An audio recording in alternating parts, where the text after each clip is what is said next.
Hello everyone, welcome to another episode of the Lovin Riyadh Show. We hope you're all well.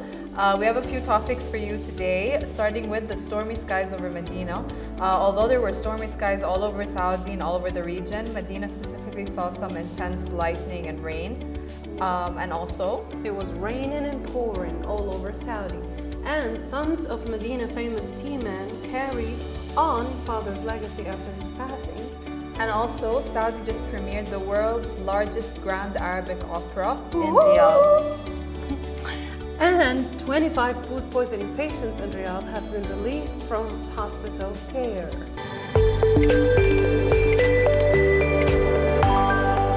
Stormy skies over Medina, actually, it's all over Saudi. Have you seen the weather?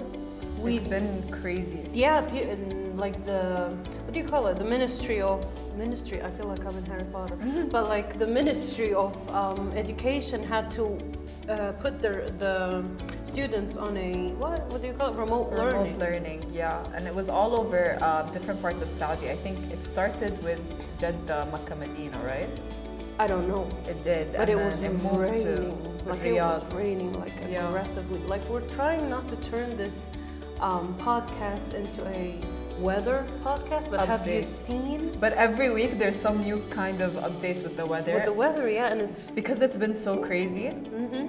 Like, I think in Medina it was crazy, but have you seen it in Qasim? Like in Qasim, it was insane. Like really? Yeah, like the, what do you call it? The brigade. Firemen? Yeah. Yeah, the firemen were like escorting people with like boats in the middle of the city. Where are we? And what do you call it? That city that's like floating? Venice. In Italy? Yeah.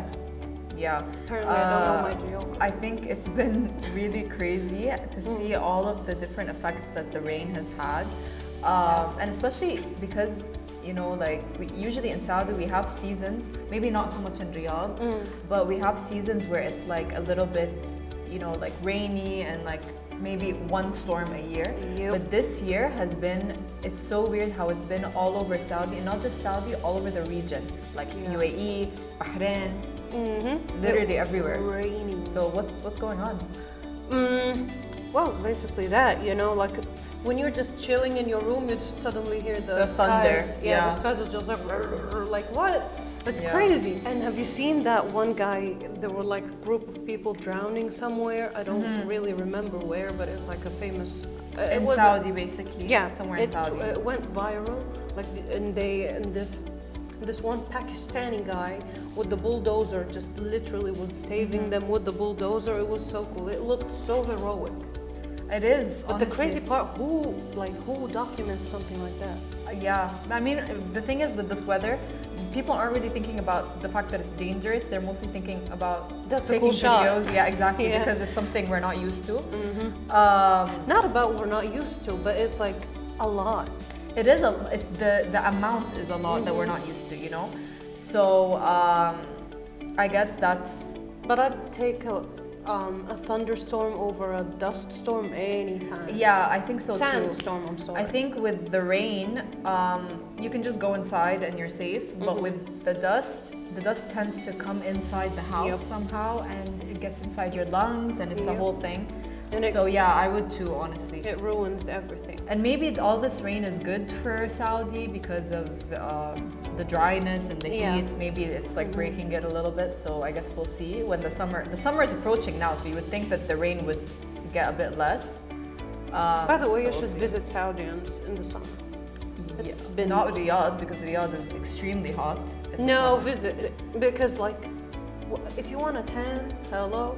You know, book a chalet. That's true. Just 10 in there. Hopefully the rain will be over by then.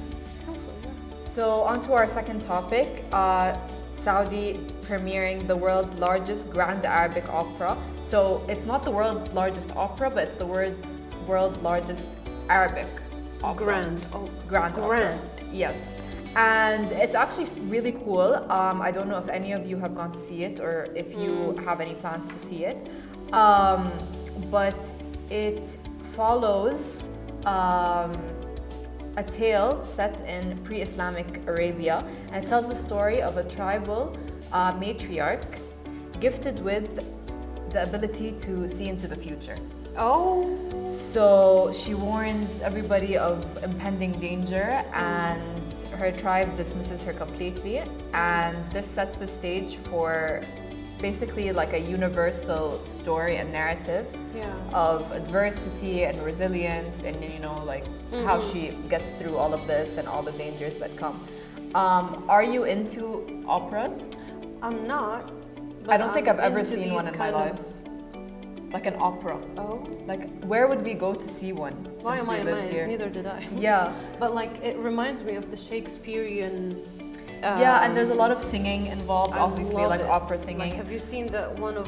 No, that's not related to the topic. Never mind. But But basically, this production has notes of Arabic poetry and Western classical music, if you imagine that. So they've kind of mixed like traditional Arabic style of poetry with a Western kind of classical music. So I'm not sure how they're gonna do that, but I feel like that's a great thing because they're breaking cultural boundaries and like bringing in different cultures together in an art form, which is amazing. And there's a lot of great artists who are collaborating, including a Saudi poet, and the music is composed by an Australian man named Lovin Riyadh Show.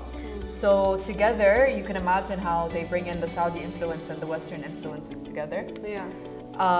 So I think this is a great step for Saudi in terms of like their one of the great steps in like embracing art. Yeah. We've already embraced so much like art and film and all these things, but now we're like going into a different with like things on stage. Yeah. We don't see much of that here. It happens in Al-Ula though, these orchestras and things. Yeah, mostly orchestras and like music, but not so much as like theater. You know? But like theater is just. So this is great, and I'm super excited. I would love to go see it if we can. I don't know if we can, but yeah.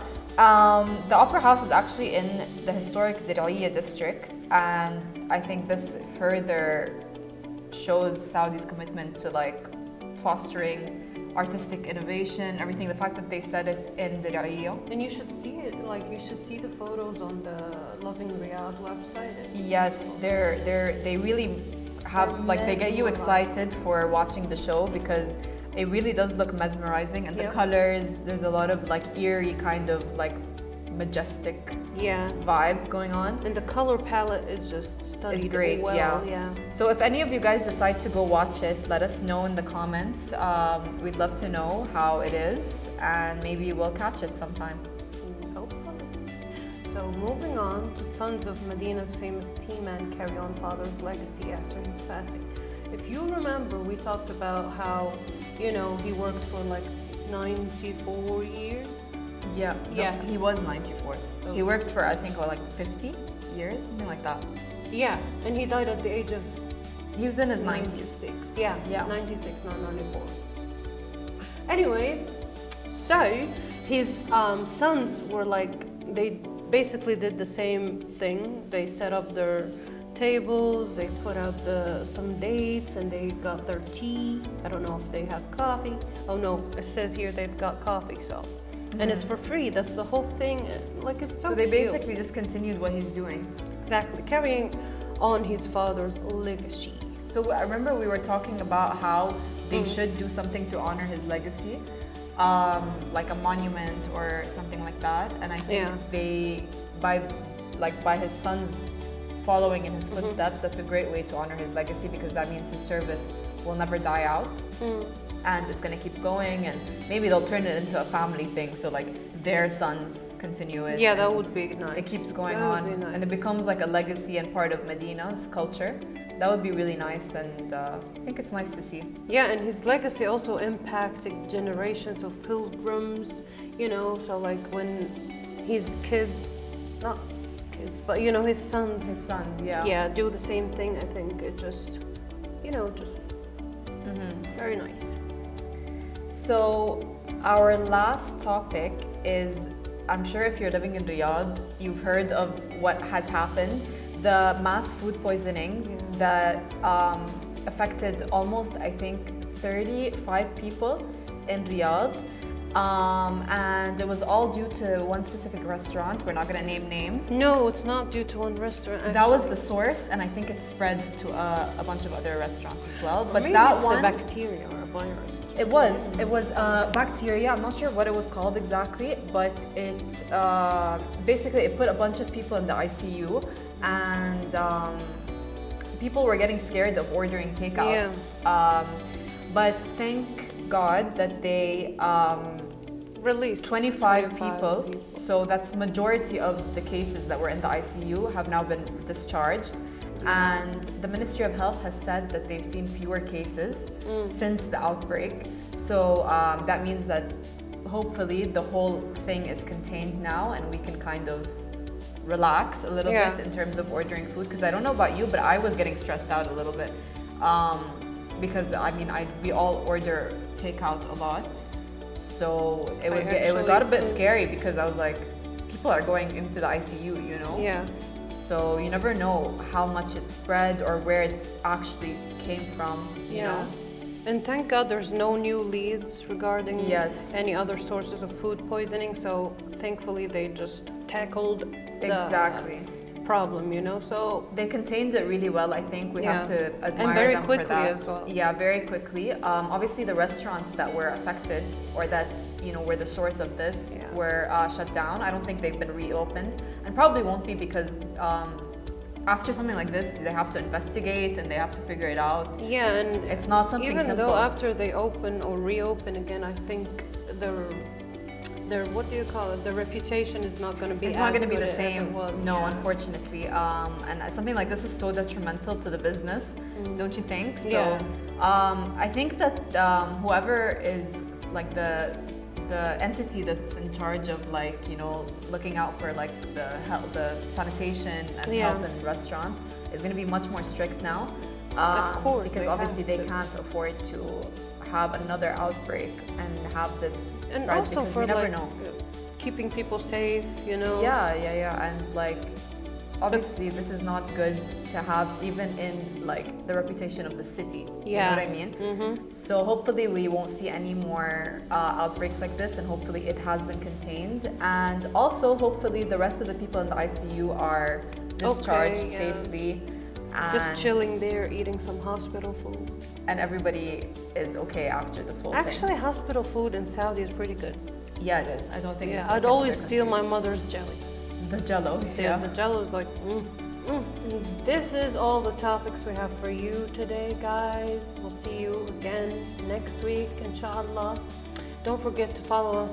If you want to check out the full episode, check it out on YouTube, audio and video.